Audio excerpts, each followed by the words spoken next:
Saudara, di tahun 2024 atau di terakhir pemerintahan Joko Widodo, anggaran pertahanan dinaikkan 4 miliar dolar Amerika Serikat. Apa urgensi peningkatan anggaran pertahanan ini?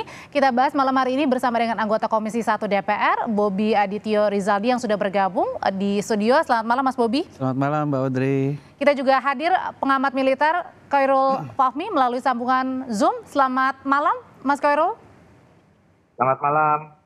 Selamat malam Mas Khairul. Saya mau ke Mas Bobi dulu. Mas Bobi, sebenarnya apa sih urgensi kenaikan anggaran pertahanan di tengah tahun politik? Jadi sebenarnya pertama saya ingin menyampaikan mengenai kenaikannya. Jadi kenaikannya ini bukan sekarang sebenarnya. Jadi di RPJMN 2020-2024 memang anggaran PLN itu ada 20,75 miliar dolar. Nah, tetapi di tanggal 27 Desember tahun 2022 itu dinaikkan. Jadi dinaikannya itu sudah di bulan Desember 2022 menjadi 25,75. Dan saya rasa bisa dilihat juga di dalam rilis resmi dari Kemhan, justru malah pas bulan revisi itu kan ada berapa kali ya, ada ketiga dan keempat. Revisi ketiga itu justru bulan Mei tahun 2023 itu malah sempat jadi 34 miliar dolar karena ada 71 program yang PSP-nya itu belum ditetapkan. Jadi artinya ini bukan dadakan? Bukan, justru dari rencana yang menjadi 34 miliar dolar di bulan Mei dengan rapat yang barusan disampaikan bulan November 2023 itu kembali lagi ke sebelumnya 25 miliar dolar. Kenapa ada kenaikan? Pertama, ada beberapa, kalau tidak salah kami kan tidak masuk di dalam satuan 3, tetapi di anggaran kan kita tahu posturnya.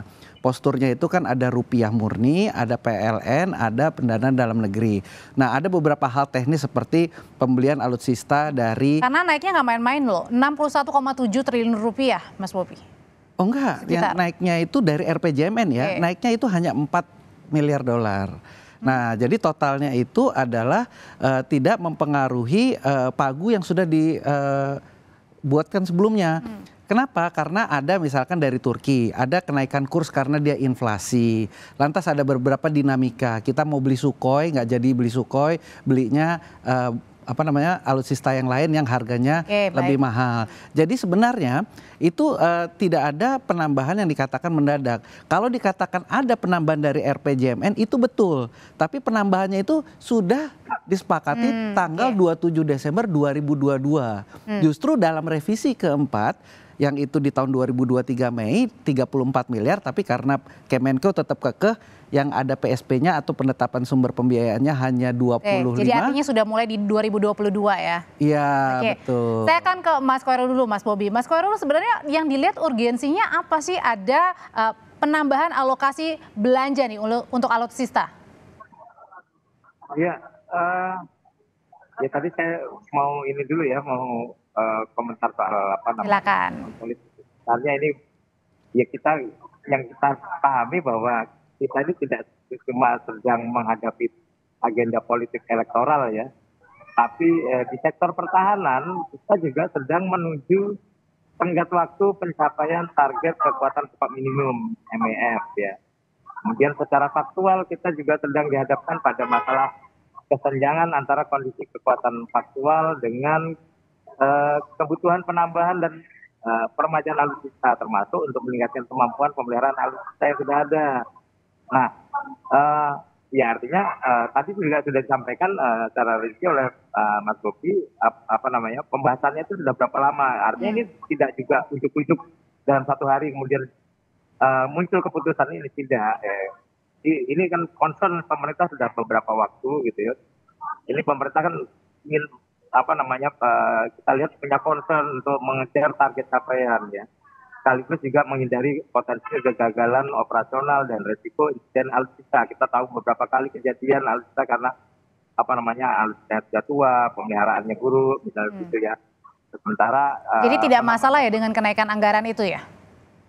Ya sebenarnya itu sebenarnya kalau kita bilang tidak masalah, ya ini dengan adanya tambahan anggaran ini setidaknya pemerintah menjadi sedikit lebih leluasa gitu ya untuk merealisasikan sejumlah rencana pembangunan postur pertahanan termasuk komitmen-komitmen pembelian alutsista yang sudah ditandatangani sebelumnya ya. Kemudian juga kelanjutan rencana-rencana belanja yang lain dalam rangka akselerasi capaian IMF itu.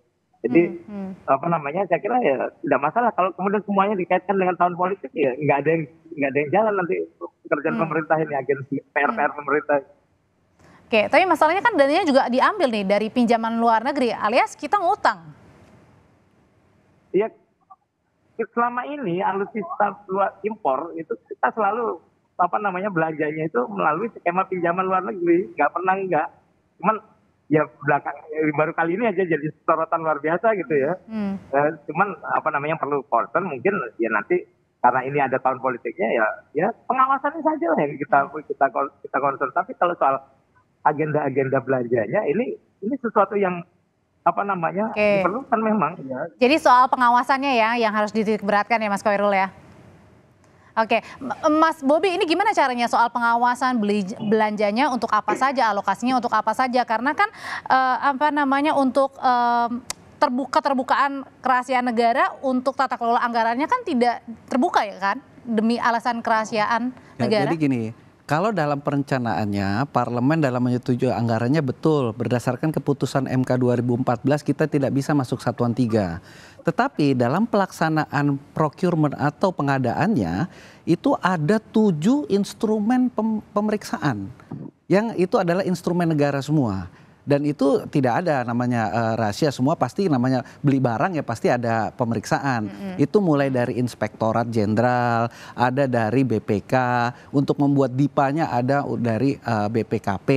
Lantas dalam pengawasannya di masing-masing matra juga mereka ada pengawasan lagi, ada bea cukai, ada pajak. Karena walaupun pembelian itu bebas pajak tetap saja harus dihitung kan apakah benar ada barangnya atau tidak. Jadi instrumen pengawasan dari pemerintah sendiri. Karena gini Mas Bobi, ini kan meskipun tadi disebutkan sejak tahun 2022 ya sudah ada wacananya, tapi kan ini kan di masa pemerintahan terakhirnya Pak Jokowi, di tengah tahun politik juga lagi di mana Menhannya sendiri Pak Prabowo kan akan maju sebagai capres. Oh jadi begini, itu maksudnya, jadi sebenarnya kenaikan ini pun pelaksanaannya atau yang kalau misalkan dalam skematik pinjaman luar negeri itu ada namanya PSP, penetapan sumber pembiayaan. Jadi mau pinjam kredit pun kalau PSP-nya belum disetujui oleh Kementerian Keuangan ini tidak bisa dilakukan. Nah, yang 25 ini itu sebenarnya sudah ditentukan, sudah ditetapkan di bulan Desember tahun sebelumnya. Di 2022 dan diketok palu pada saat rapat tertutup antara Kapolri, Panglima dan juga tidak, justru itu kembali. Jadi kan itu tadi yang saya bilang revisi ketiga itu kan sebenarnya dari RPJMN 20,75 menjadi 25,75. Revisi ketiga bulan Mei itu ada wacana kenaikan program berbagai macam lah itu, jadi 30. Tetapi yang di rapat yang katanya barusan itu justru kembali lagi ke program sebelumnya yang sudah disetujui PSP-nya oleh Kemenkeu. Jadi maksudnya tidak ada penambahan baru dan tidak merubah postur apapun di APBN 2024. Mas Khairul, ini anggarannya sudah disetujui. Nah, gimana caranya bentuk pengawasannya? Karena kan rasanya tidak diperbolehkan ya untuk mengetahui semuanya dengan sistem keterbukaan dengan alasan kerahasiaan negara ini. Ya, saya yakin dengan pengawasan ini juga bisa berjalan kok ya, bisa berjalan, apalagi ya DPR juga punya peran dalam hal ini ya, pengawasan parlemen. Kemudian ya ada beragam ya tadi pemeriksaan, ada beragam kerja pertanggungjawaban yang harus ditunjukkan begitu ya. Dan itu kan tentu tidak main-main, apalagi ini kan impor ya sebagian besar ya. Nanti yang akan dibelanjakan ini impor. Tentu ini pihak sananya juga pasti kan akan butuh pertanggungjawaban juga kan. Jadi saya kira ini butuh pertanggungjawaban dan juga pengawasan Mas Khairul ya. Oke, terima kasih Mas Khairul dan juga Mas Bobi. Anggarannya sudah diketuk palu, tinggal pengawasannya yang perlu kita jaga. Terima kasih sekali lagi Mas Khairul dan juga Mas Bobi. Sehat selalu semuanya.